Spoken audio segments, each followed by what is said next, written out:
ஐயா ஓட்டு கேட்டு வந்திருக்கோம் ஐயா. சரி, உங்களுக்கு ஓட்டு போட்டா என்ன பெனிஃபிட்? பெனிப்புட்டு பிச்சை எடுத்தாதான் துட்டு. ஆமா, வேற என்ன பண்ணுவீங்க? ஐயா எனக்கு முன்னால் உள்ளவர்களே எல்லாத்தையும் சுரண்டி விட்டு சண்டி விட்டார்கள். மித்த மீதி ஏதாவது இருந்தால் நான் சுரண்டலாம் என்று வந்திருக்கிறேன். தலைவரே, இதுல எல்லாம் சுத்தமா நம்பிக்கையில தலைவரே. ரேஷன் கார்டுல உள்ள எல்லாருக்கும் 2000 ரூபாய் கொடுக்கலாம் இருக்கோம் ஐயா. உங்க குடும்பத்துல எத்தனை பேரு? 4 பேரு. 4 பேர்னா தலைக்கு 2000, 4 பேருக்கு 6000 ஆச்சா? ஆமா. மாசம் இந்த 6000 உங்க அக்கௌண்ட்ல டெபிட் ஆயிரும். தலைக்கு 200, தலையோட சேர்த்த கோட்டு போட்டு பிரியாணி தரமையா? தலைவரே, என் ஓட்டு உங்களுக்கு தான் தலைவரே. இந்த ஓட்டு ஐடி கொடுத்தீங்கன்னா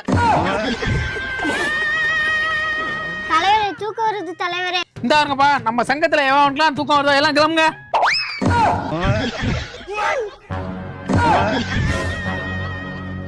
டேய், எத்தனை பேர் போனானு நீ ஒருத்த இலை காட்டி இருக்க.